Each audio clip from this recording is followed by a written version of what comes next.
Boy, oh boy, oh boy. New people. Time to meet and greet.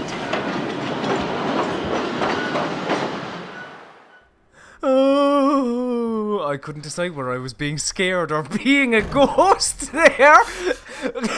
So that's why it sounded like I was like a ghost, but a scared ghost. I don't know. I'm trying to do a tenuous link into the game we're chatting about today. But before we do that, hello, my name is Colm Hearn, and with me is the beautiful and scary. It's not about ghosts really. I don't know why I'm doing this, but scary Adam Cole. Hello, Colm. How are you? You excited to talk about Until Dawn? I'm fucking hyped, Good. my man. Scream. I know what you did last summer. I'm really struggling. What do you want to know about this game? Come on. Let's just get down to brass tacks here, because I don't feel like people know a lot about this game, and I've completed it, and I really enjoyed it. So I want to know what you want to know. Tell me what you want to know about this game, Colm. Let's just do this hardcore. How many tits and willies do you see? Do you really? I don't. I will answer that. Is that embargoed? Is that a it's different not listed thing? in the embargo details, but I don't. No, actually, keep that a secret. Okay. I just in case it does actually happen. How sexy do we get in Until Dawn? Not hugely. Oh, it's a shame. I was really hoping because this. I mean, so I Well, no, because my understanding teenagers who are sexually precocious, full stop. So there's always an undercurrent of sex because they're teenagers. Yeah, my understanding of Until Dawn, as I mentioned, Scream, I Know What You Did Last Summer, and other. I can't think of any other like teen Scary slasher Movie. flicks. Scary. Well, no, that was a comedy. No, it wasn't. Yes, it was. Scary Movie was a parody on. Oh, sorry, Scream. Yeah, I'm thinking of Scream. Yeah, I said Scream. Yeah, shit, I better go and adjust the review, because I think I put Scary Movie in there instead of Scream. And I've written it and finished it, so yeah, I better change that. Anyway, yeah, my understanding is it's basically that. It's like a couple of teens go into they're gone away for a party with a load of drink and drugs, and it's going to be sex, sex, rock and roll. It's going to be incredible. It's not really sex, drugs, and rock and roll. It's not quite that. It is a group of teenage friends have gone. Do you know what? To be honest, I don't really want to talk about the story at all, because. Could you not, like, if I pressed information on the Sky remote, can you not just give us a little... Sure. A group of, I think, rich teenagers go to a big, huge hotel-y type cabin in the woods. It is snowing, and bad shit happens. I don't think that would get past Rupert Murdoch. They wouldn't have shit on the... Yeah, okay, tell me about the gameplay. Okay, very simple. Do you know what? I can very simply tell you about the gameplay. If you like Quantic Dream or David Cage's games, and if you think the idea of one of those with that Scream / I Know What You Did Last Summer setting would be good, then you are going to really, really dig Until Dawn. That's what this is. It's bizarre to me that Supermassive Games have developed this, because it really, really feels like a Quantic Dream game. It really looks like one as well. It's absolutely fantastic looking. It's got the best facial animation I think I've ever seen, including the eyes. And I say that because usually eyes look shit in games, and these don't. Yeah. They look really good. Every actor is completely believable, and there are documentaries on the disc that go into, I think, why they look so good. But do you know the game that also springs to mind quite heavily when I was playing this? Resident Evil. Because each camera angle is kind of fixed, not totally fixed. Like there is some wiggle room. But I get you though. That kind of Resident Evil, Silent Hill, the old the original Metal Gear. That just fixed camera. Even down to the fact that if you're pressing up and you go off a screen that's now down, if you don't, you do need to change on the. I mean, I once walked back off the screen again because I wasn't paying enough attention. It's not quite that bad. I only did that once. But it's that kind of game. You spend a lot of the time with the torch in your right hand, which you control with the right stick. What I really like actually is you can play it in motion controls. I didn't, obviously, because I'm not, But it has got stuff that is you must do. So, for example, there's the standard stuff like swipe the touchpad to turn a page if you're looking at a book you've picked up. But there's also kind of cool stuff like swipe right as if you're unlocking your phone, which I quite liked. But the really cool stuff it uses the motion control that is actually mandatory is the hold still thing.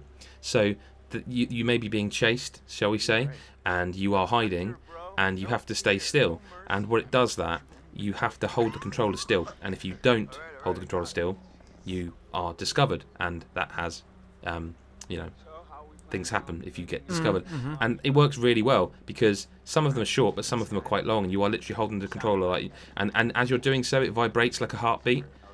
So the tension is palpable. It's like taking a penalty in FIFA. Yeah, but only you have to hold the controller still. And then a little blue, your little blue bar on the PS4 controller that appears on screen, and there's a surround, and like you have to keep it within that. And if you move out of it, it goes red, and you're screwed. I really like this, but I get the feeling that it's going to be one of those that some people will really like me. Pure marmite. Yep, I do, because it is that Quantic Dream style. I hate to keep. But comparing them. how many QTEs are in this? Quite a lot. It's right. It's like I can't. It's basically David Cage in disguise. It really is, and I hate to be so.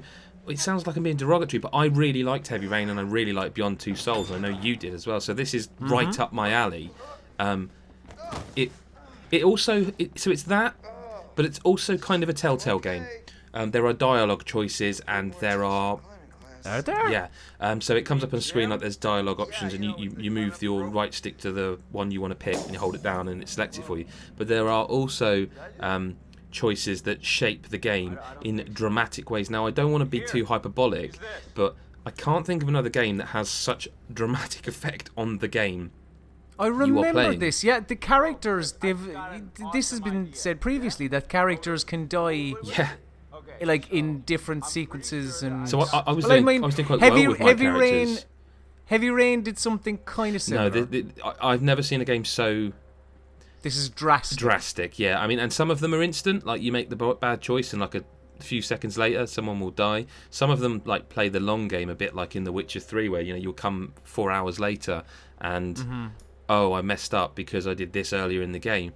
I was actually doing quite well, and it was only sort of in watching stuff that's on the disc, let's say, and looking at the choice, because it's all about the butterfly effect, basically. That's what the symbology is here. It's all about the butterfly effect, blah blah blah. It's quite heavy-handed with that stuff, but it is what it is.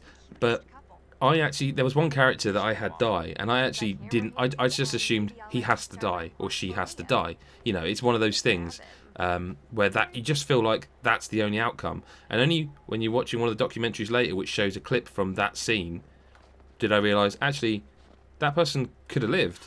I just messed it up, and I think that's really good. Like really good. I think the choice in this game is really good. It has issues. Like it's very slow. I know a lot of people complained, sort of recently about Everybody's Gone to the Rapture. This also has a very sedate walking pace. You hold L1 to run, but it doesn't ever really feel quick enough. And there are scenes that are like real panicky kind of. Not spoiling here. There's a scene where one of the characters you're playing as is trying to rescue another character. Everyone knows it's a horror thriller game. People are in peril. There's a scene where you're trying to save someone, and it's a really dramatic scene, and the music's going.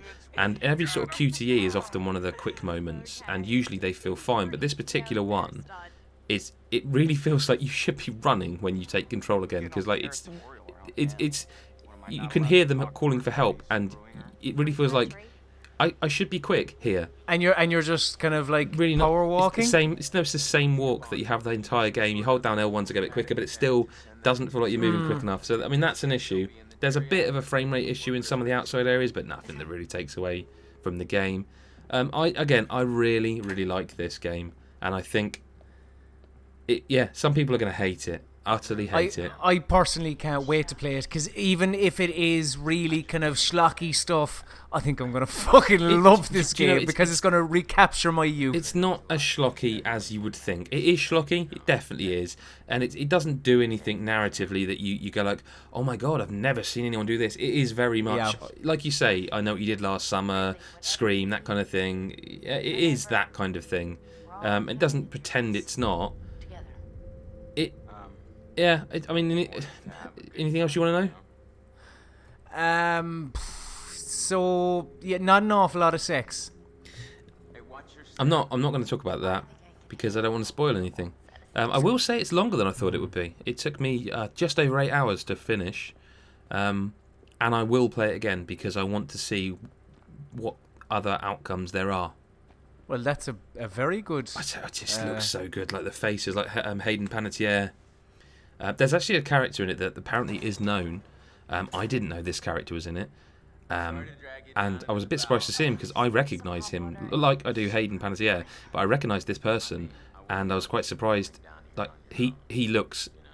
It's him. Like, it is him, and his voice... The voice acting's brilliant. Like, I will say that. Like, there's no... That's something that you can... All the actors and actresses brought their A game, and I think that's cool. Good. Yeah, as I say, I'm really looking forward to playing this one anyway. And as well, Adam, I get to dust off my move controls because I am one of those cunts. But hang on, what? Wouldn't you just use the PS4 controller? Probably, but I feel like because Jesus to get the Christ, value, you know, to I get just remembered you and I having a conversation about this game about 3 years ago. Yeah, at when it was on Gamescom. PS3. Yeah, it was originally on PS3. Yeah. This thing has been in the works for quite a while. But yeah, thank you very much, dear viewer, for watching this here video. Of course, we do implore you to please like this video and subscribe to the God is a Geek YouTube channel. And of course, head to patreon.com/God is a Geek if you have an extra couple of bob in your pocket and you're feeling a bit generous. Adam Cook, thank you very much for your time. I've been Colm Ahern, and ooh, spooky ghosts. Bye. What was that? What was what? Just shine it here so I can see what I'm doing.